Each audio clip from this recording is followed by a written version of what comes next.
서점이 미어터지는 불금을 꿈꾸는 책 팟캐스트 금요일 책에 빠지다 지금 시작합니다.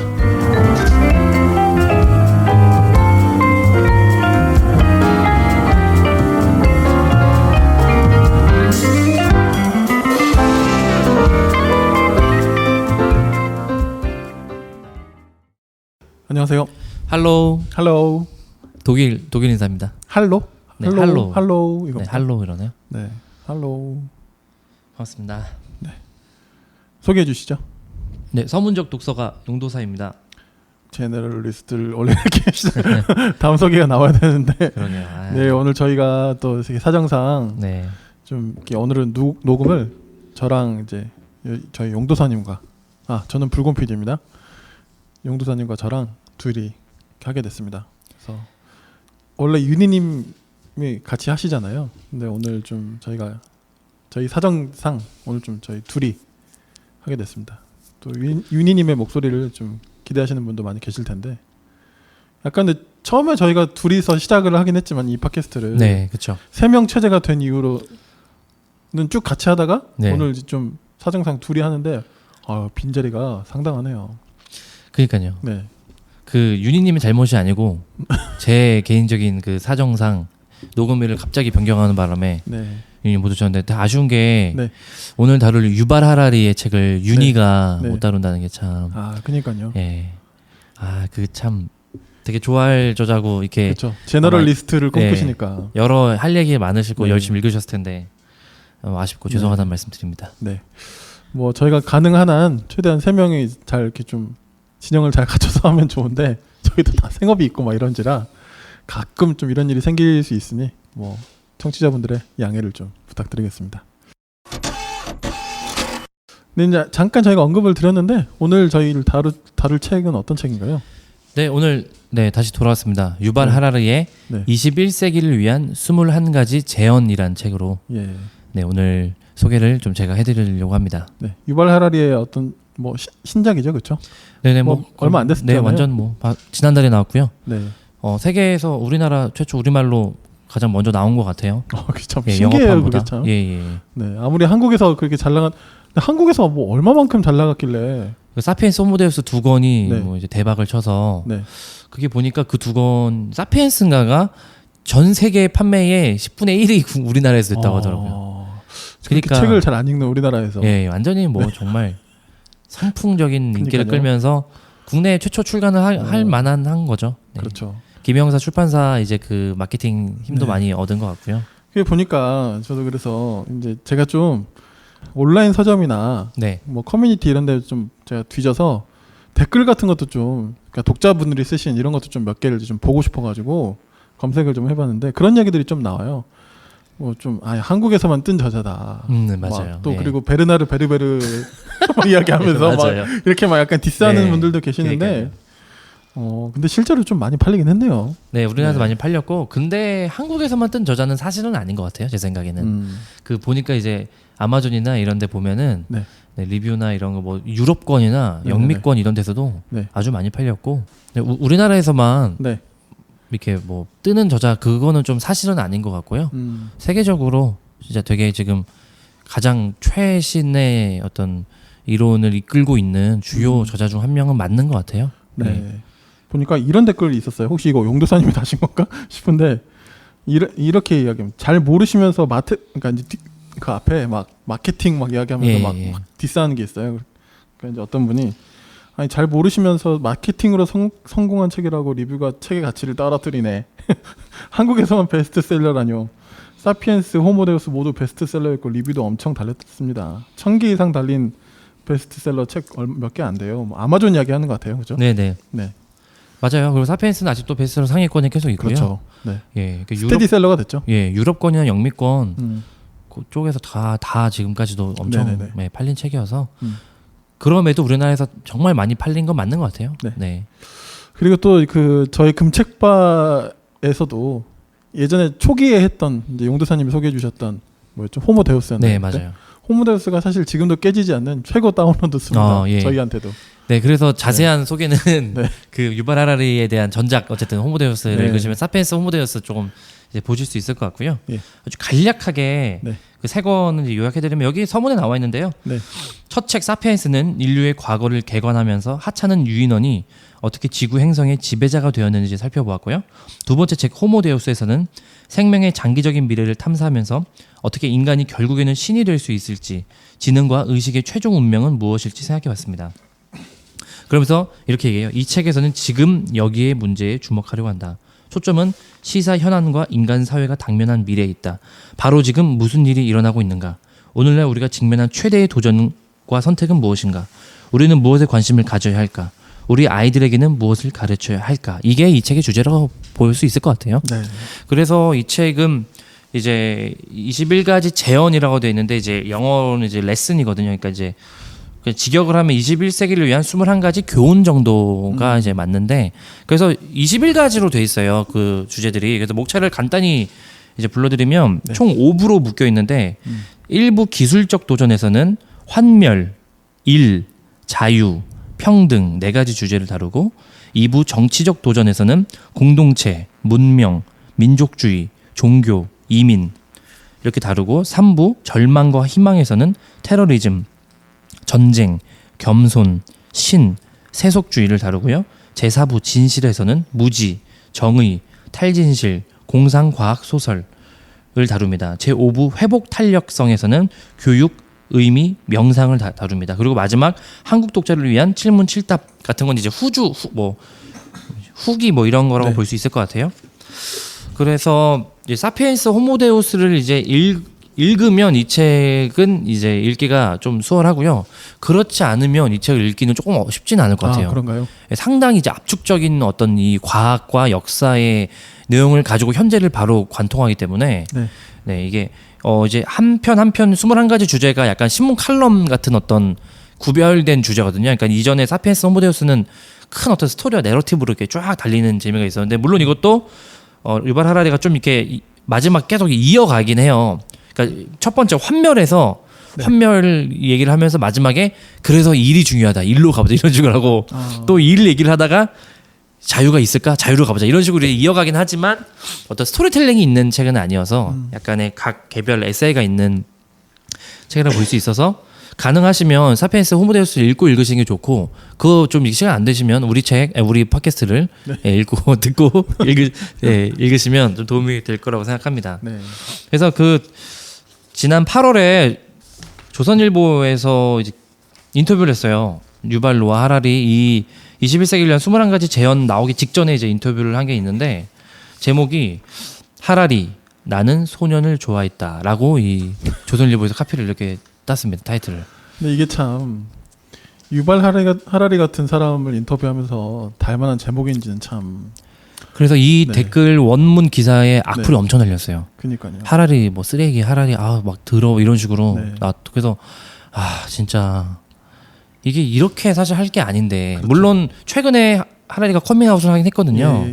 하긴 했지만 제목을 그렇게 그래서 좀 그래서 이래서 기레기 하나 뭐 좀 죄송한 얘기지만 그런 생각도 좀 들기도 했고요. 그러니까 이게 조선일보 뭐 정파적인 이야기를 제가 뭐 일부러 할 필요는 없는 거잖아요. 근데 이건 뭐 스스로 이거는 오물을 껴는 거라고 생각해요, 저도. 네. 아마 뭐 조회수 많이 나오긴 했겠죠, 클릭수. 그러니까요. 그렇지만 스스로의 격을 떨어뜨린 거 아닌가.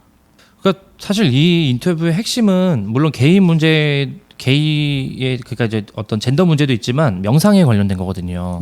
어떻게 20년 동안 하루도 빠짐없이 명상을 하면서 이렇게 탁월한 저서를 냈고, 그 명상이 자신의 삶에 어떤 의미가 있는가를 얘기하는 건데, 사실 그게 이 오늘 다루는 이 책의 결론부 마지막 21번째가 명상이거든요, 주제가. 되게 중요한 인터뷰인데, 좀 그런 어떤 약간 이제 동성애 관련된 걸 빼가지고 아쉽긴 한데, 이제 뭐 마지막 챕터긴 하지만 먼저 명상 얘기를 하자면, 하라리가 마지막에 이 21번째 주제로 명상을 언급한 걸로 약간 이렇게 용두사미, 그러니까 사피엔스 호모데우스 21가지 21가지 재현, 그 어떤 이 3부작의 마지막이 명상?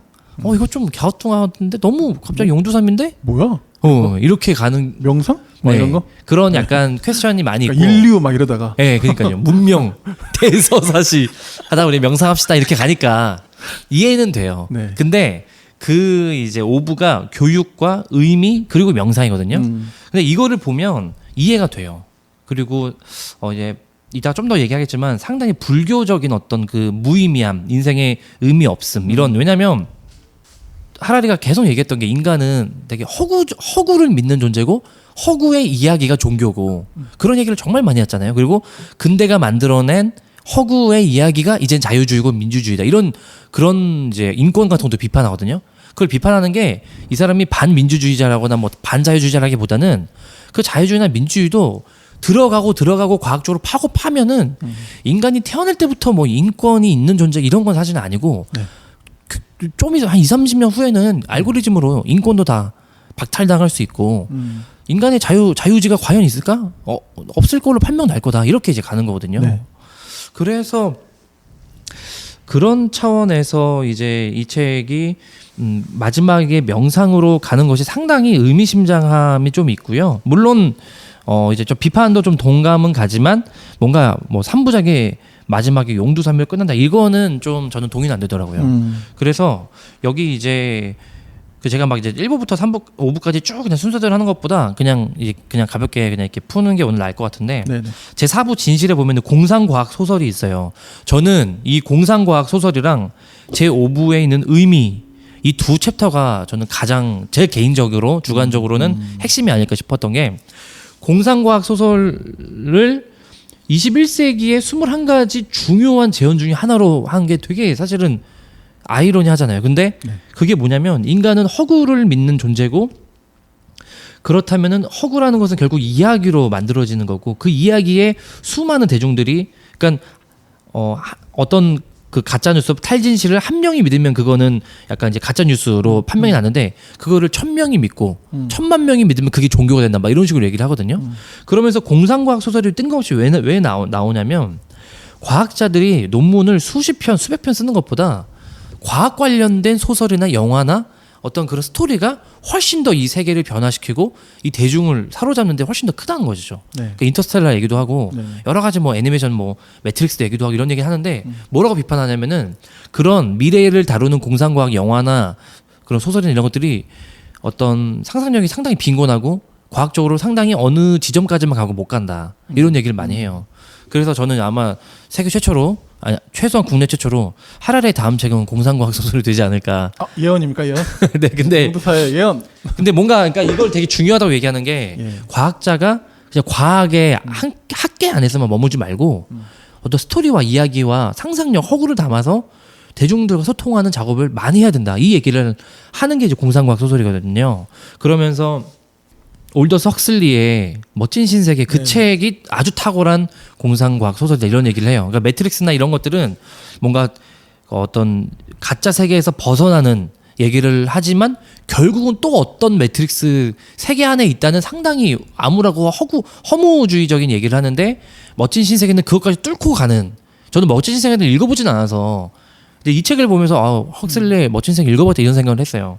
그런 얘기를 이제 하고요. 그리고 사피엔스나 호모데우스와 보다 이 책이 더 사실은 탁월한 지점이 하나 있다면 하라리가 자기의 과거 얘기를 아주 많이 한다는 얘기고 하고요. 그리고 하라리가 나는 왜 태어났고 나는 무슨 의미가 있고 나는 왜 살고 나는 왜 죽지 않고 살아야 하고 이 물음을 정말 끝까지 집요하게 파고드는 책은 이 책이 유일한 것 같아요. 사피엔스나 호모데우스는 거대 서사 안에서 그런 포인트를 낼 수 있는 어떤 문장들이 있었지만 이 책은 에세이 같은 거기 때문에 정말 자기를 완전히 계속 들어갑니다. 자전적으로. 그래서 결국은 이제 하라리는 그런 얘기를 하거든요. 인간은 종교적인 이제 동물이고 그 종교는 허구에 기반을 하기 때문에 그런 어떤 거대 이야기들, 겸손하지 않은 폭력적인 거대 이야기들에게는 우리의 어떤 미래를 맡기기에 너무나도 지금까지의 어떤 폭력적인 역사가 그 반증을 해주고 있기 때문에 오히려 의미 없음, 불교의 어떤 의미 없음과 어떤 다양한 열린 이야기, 그리고 다양한 이야기들의 복합적이고 상상 이런 것들에 오히려 사로잡혀서 살아가는 게 낫지 않느냐. 그리고 마지막 명상이라는 게 풀어서 얘기하면은 고통에 직면하라라고 생각하거든요. 본인이 그렇게 얘기해요. 그러니까 그냥 명상 이러면은 뭔가 무슨 갑자기 실용주의적인 명상 훈련 이런 것 같은데 물론 실용주의적인 훈련을 얘기하는 것도 맞지만 하라리가 얘기하는 핵심은 고통에 직면해라. 그러니까 결국은 무의미하고 유물론적인 존재에 맞고 이 세계에 맞고 어떻게 살아가야 되는지 어떤 의미 뭐 신이 있거나 뭐 그런 건 전혀 아니고 뭐 인권이 뭐 자유 이런 게 사실은 보장되는 것도 아니고 나중에는 사실은 이제 슈퍼 휴먼들이 등장하면은 대부분의 인류들은 그것에 착취당할 어떤 암울한 세계를 그리고 있지만 그것을 피할 수 없으니 그 고통에 직면하고 진짜 내가 누구인지 뇌과학이나 어떤 그런 정신 분석학으로는 나를 다 파악할 수 없는 그러니까 나만이 파악할 수 있는 나라는 실체를 끝까지 탐구해라. 이게 저는 이 책의 결론으로 좀 봤어요. 그래서 소크라테스의 너 자신을 알라. 이것이 이 수천 년 된 이 경구야말로 지금이 가장 붙들어야 될 경구다. 이런 얘기를 하는 거거든요. 네, 그래서 이제 그 전에 이제 뭐 여러 가지 기술적 도전, 정치도적 도전, 절망과 희망 이런 것들은 사피엔스, 호모데우스 읽었던 분들에게는 좀 이제 익숙할 수 있는데 좀 현재 얘기를 몇 가지만 제가 해드리자면 이런 게 있어요. 테러리즘에 대해서 얘기를 하거든요. 근데 이렇게 얘기를 합니다. 테러리즘으로 한 해에 죽는 사람의 수가 적게는 수십 명, 많게는 수백 명인데 교통사고로 죽는 사람의 수가 한 해에 1,000만 명, 뭐 1,000만 명이 아니고 100만 명이 넘는다고 하거든요.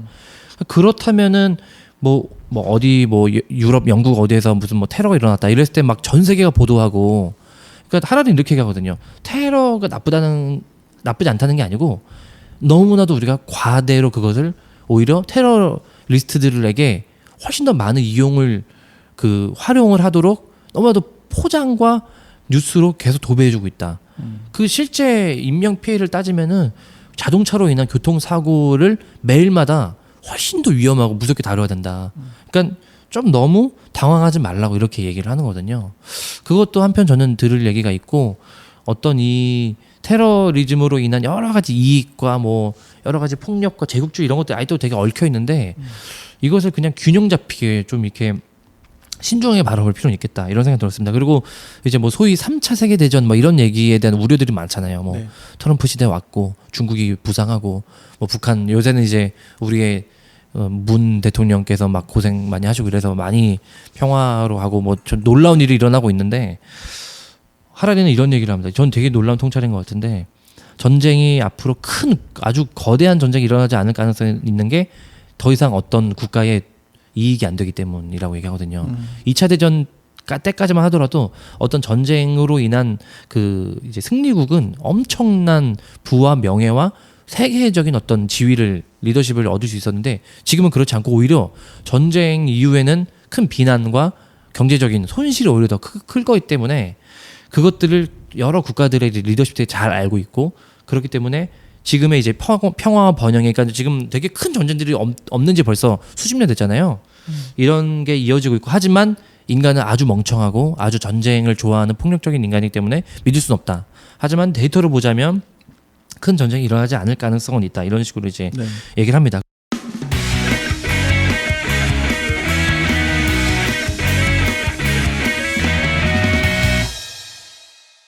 자, 그리고 또 한 가지 이제 역시나도 신이나 종교 얘기를 많이 하고 특별히 이번에는 유발 하라리 자기가 어렸을 때 경험했던 유대교 얘기를 많이 해요. 그리고 유대교를 아주 신랄하게 깝니다. 유대교가 뭐 이 세계의 뭐 지성사와 그 교육계와 뭐 그런 뭐 많이 노벨상 많이 타고 이런 그런 신화들 다 헛것이고 유대교 너무나도 폭력적이고 너무 인종주의적이고 그런 것들을 아주 신랄하게 까고 그러면서 다른 종교들도 마찬가지예요. 이슬람 여러 가지 기독교나 이슬람이나 그런 거대 서사가 있는 종교들이 폭력적으로 가지 않으려면 자기들의 신 앞에서 겸손할 필요가 있다. 이런 얘기를 많이 하면서 그것에 대안으로 세속주의를 얘기하거든요. 세속주의? 예. 네. 근데 그 세속주의라는 게 딴 게 아니고 어떤 뭐 리처드 도키스 우리 호모데우스 얘기할 때도 얘기했지만 리처드 도키스와 같은 어떤 폭력적인 무신론자와 같은 세속주의는 역시 아니에요. 그러니까 그들도 하나의 종교인들 뿐이며 어떤 신을 믿는 종교들도 포함되는 세속주의. 그 세속주의라는 것은 진실을 추구하기 위해서 어떤 이야기도 흔들림 없이 끝까지 달리는 그것을 세속주의라고 좀 이제 정의하거든요. 그러니까 약간 뭐 종교적 세속주의 혹은 세속적 뭐 종교 이 정도 그 두 가지를 같이 이제 좀 묶는 것 같아요. 물론 기존 종교 제도를 많이 비판하지만 어떤 모든 종교를 다 배제하는 세속주의가 아닌 그런 종교들 안에서도 선하고 의롭게 살아가는 사람들도 그 사람들도 내가 볼 때 세속주의자다 이렇게 얘기하거든요. 그 부분에서 그런 어떤 종교의 대안을 그런 세속주의를 얘기하는 게 좀 흥미로웠고 최근에 기독교권에서 세속성자라는 책이 나왔잖아요. 그런 책과도 조금 뭐 그냥 좀 이렇게 연관이 될 수도 있겠다 그냥 그런 생각은 조금 들었습니다. 저도 찾아보다가 유발 하라리 뭐 이렇게 강연 같은 게 영상으로 좀 있나 뒤져보다가 얼마 안 됐어요. 그 MBC의 선을 넘는 녀석들이라는 약간 예능 같은 건데 막 날아다니면서 선을 넘는 녀석들. 네, 그거 어떤 막 나라들 다니는 거 아니에요? 네. 맞죠? 나라 순간 잘못 들었는데. 날아다니다가 플라잉한다. 죄송해요. 네. 카트. 예. 카트. 네네. 거기에 이스라엘을 가는데 가가지고 그 설민석 씨랑 그 배우 이시영 씨 있잖아요. 그 둘이 짜게 돼가지고 이제 히브리대를 거기 간 거예요. 유발 하라리가 있는. 이제 사전에 저축했겠죠. 이제 그래가지고. 그렇구나 봐야겠네요. 그래서 이제 잠깐 만나가지고. 수업이 한 30분 정도 남아서 길게는 못 있겠지만 아무튼 이제 잠깐 대화를 나누는데 그때 어떤 대화가 있냐면 방금 그 이야기가 나와요. 설민석 씨가 그 설민석 씨가 이제 아니 이스라엘의 이 약간 진부한 질문이긴 하지만 이 강대한 힘을 가질 수 있는 이스라엘의 그 비결이 뭐겠냐 물어보니까 그 이야기를 하더라고요. 원래 전통적 유대인들은 그 성경, 그러니까 구약 성경이겠죠. 구약 성경, 탈무드 이런 종교 서적에만 집착했었다. 근데 그 집착을 버리고 나서야 그들이 기술과 뭐 과학과 이런 면에서 뛰어날 수 있었다. 그 과거의 전통을 과감히 그래도 좀 벗어 던진 게 그 뭐 비결 아닐까? 비결이란 비결 아닐까? 뭐 그런 이야기를 하긴 하더라고요. 그렇군요. 네, 맞아요. 그래서 그 이스라엘 안에도 그 되게 상반된 두 가지를 얘기하거든요. 아주 이렇게 보수적인 어떤 민족주의적, 인종주의적인 유대교는 되게 비판하는데 그렇지 않은 새로운 어떤 현대 문명과 지성을 받아들이는 이스라엘 어떤 지식인 자기를 얘기하는 거겠죠. 그런 건 상당히 이제 좀 점수를 좀 쳐주고 이런 게 있더라고요. 뭐 거기서도 다 뉴웨이브가 있겠죠. 네, 그런 것 같아요. 그러면서 이제 또 이제 진실 관련된 거 진리, 뭐 진실, 사실 요새 이제 여기서 이제 또 탈진실, 포스트 트루스라고 하는 새로운 개념을 가져 나오는데 아까도 잠깐 얘기했지만 인간이 이제 그 탈진실을 추구하는 존재라는 것은 과학적으로 판명이 났고, 그러니까 뭐 인간이 기계나 로봇처럼 데이터에 근거해서 사고하는 것도 전혀 아니고 아주 감정적이고 아주 이렇게 즉흥적이고 아주 멍청하게 사는 우리 종이 그렇다. 뭐 이렇게 얘기를 하면서. 정의에 대한 얘기도 상당히 좀 흥미로웠어요. 그러니까 아까 얘기했지만 이제 자유주의, 민주주의 이런 인권 같은 것도 어떤 근대에 어떤 발명된 최근에서 나온 어떤 그 이제 허구적인 스토리라고 얘기를 하잖아요. 정의도 좀 그런 식으로 이제 접근을 하거든요.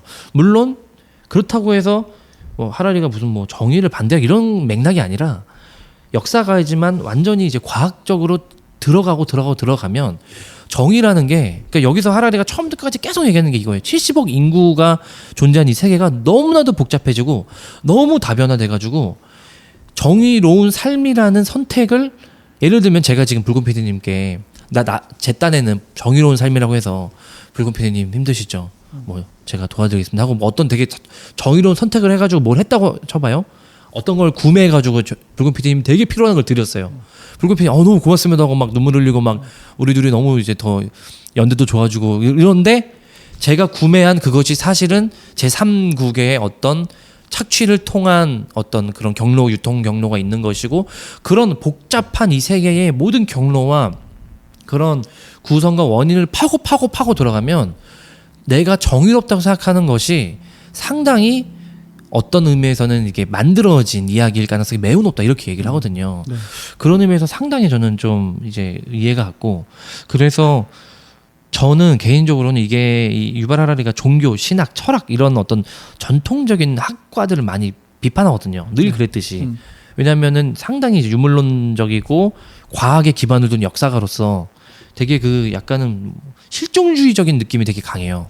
경험된 것만 믿는 어떤 이런 느낌이 강해서 어떤 철학적인 언어나 이런 걸 별로 좋아하지는 않는 것 같은데, 그렇다고 해서 그 유발 하라리가 어떤 뭐 과학 환원주의적인 입장을 제시하는 건 또 아니에요. 그러니까 이제 어떤 최근에 철학책 제가 물론 제가 읽은 책이 아주 소수겠지만 제가 읽은 어떤 철학책보다 인간 의식, 인간이란 무엇인가라고 하는 철학적인 존재를 깊이 묻는 책인 것 같아요. 어떤 댓글도 있었거든요. 전 되게 동감이 됐는데, 그러니까 이 21세기를 위한 21가지 재현이 어떤 의미에서는 인간이란 무엇인가 이런 제목으로 달려도 맞겠다는 생각이, 사피엔스 호모데우스 인간이란 무엇인가. 근데 사실은 그 둘 다 인간을 물은 거긴 한데, 그렇죠. 결국은 그러니까 이 마지막에 의식, 의미 이런 거에 정말 집착을 되게 많이 하거든요. 그래서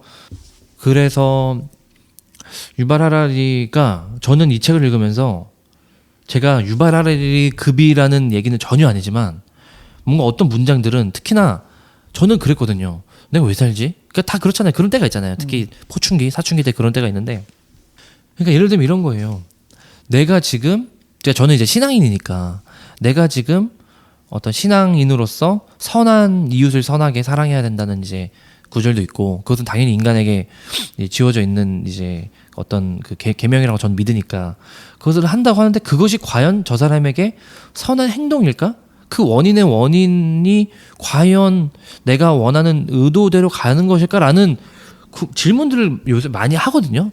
근데 어떤 책보다 하라리 이 책을 읽으면서 그 부분에 한 번 더 들어가고 그 부분을 끝까지 집요하게 추적한다는 느낌이 되게 많이 들었어요. 그래서 이게 그냥 이 21세기를 위한 그냥 어떤 교훈들, 재현들 모음이라기보다는 하라리 자신의 정말 깊은 어떤 존재에 대한 물음과, 정말 나는 왜 살고, 나는 어떤 두려움과 고통 앞에서 직면해야 되고 어떤 용기를 갖고 그것을 돌파해야 되는지를 다루는, 그러니까 되게 그래서 그런 하라리의 어떤 용감함과 뭐라 해야 되나, 그 살아있는 번뜩이는 이런 것들이 느껴져서 저는 그런 점에서 사피엔스는 호모데우스에서 느끼지 못하는 또 그런 어떤 용감함이 비춰져서 저는 그 부분이 되게 좋았습니다.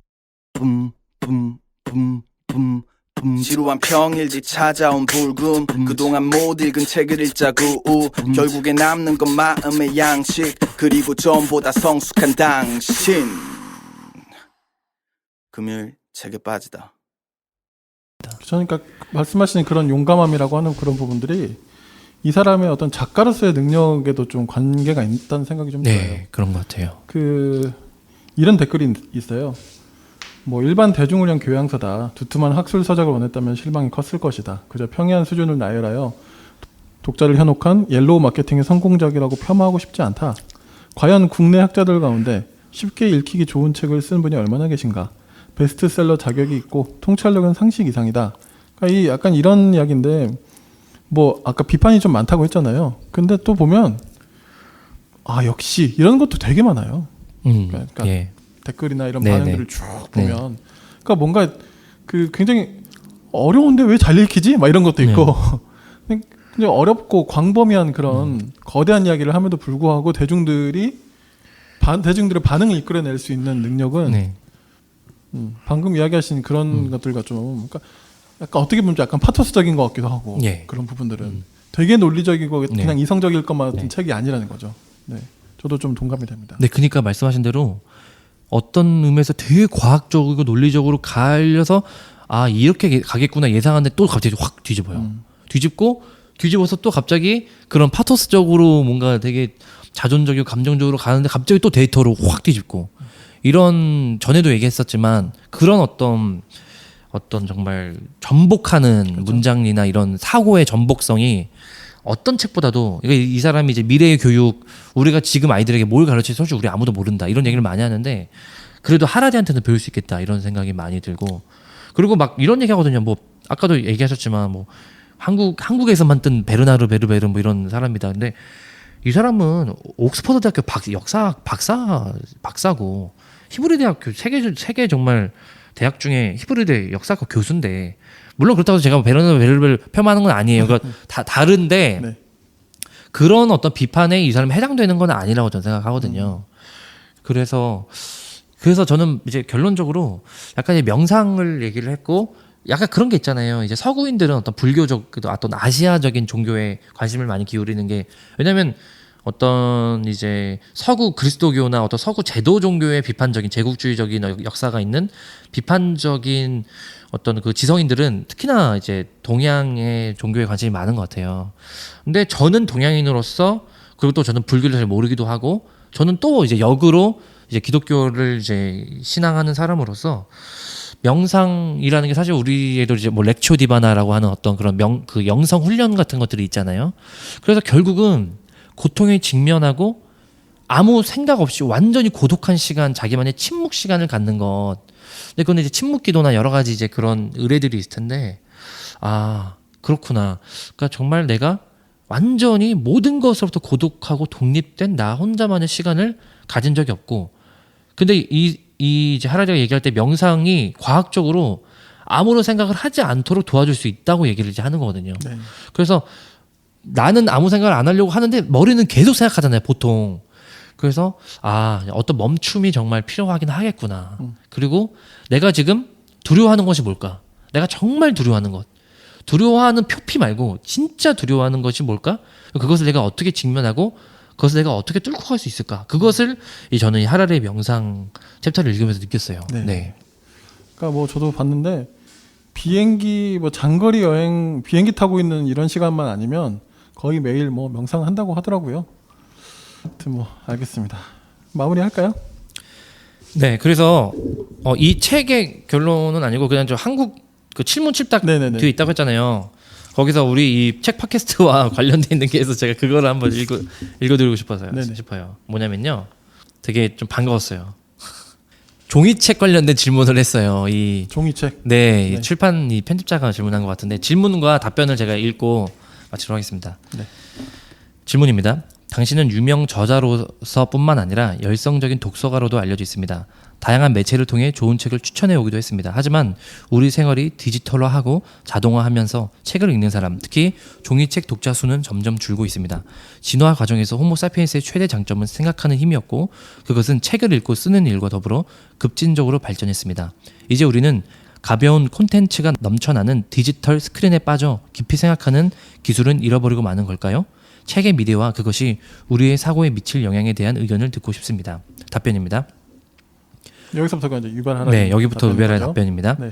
종이 묶음이라는 책의 물리적 형태에 집착할 필요는 없다고 생각합니다.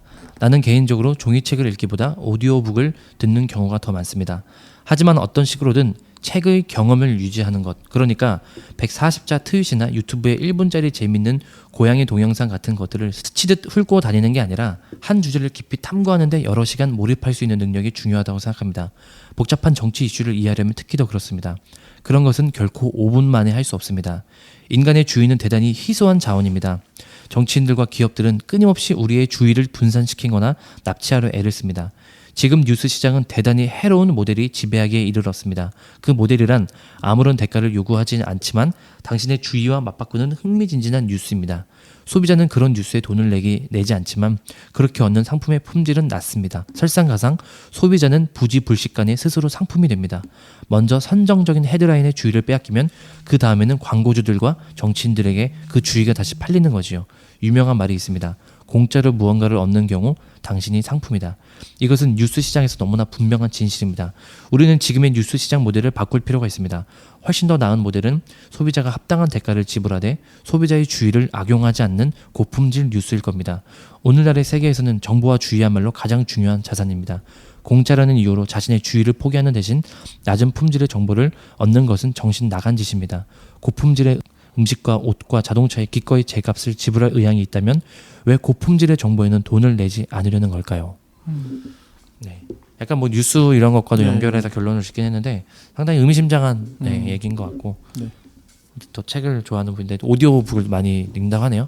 저희 팟캐스트 이제 오디오 팟캐스트니까 되게 좀 반가웠습니다. 들으시나요? 들리나요, 유발? 언젠가 뭐 구글 번역기가 더 좋아지면 들으실 수도. 네. 알겠습니다. 네, 오늘은 저희가 저희 팟캐스트 저희 금책밭 초기에 했던 유발 하라리의 또 이번에 나온 신작 21세기를 위한 21가지 제언, 이 책을 가지고 이렇게 이야기 나눠봤습니다. 오늘 수고 많으셨습니다. 수고하셨습니다. 윤희님 보고 싶어요. 돌아오세요. 죄송해요. 감사합니다.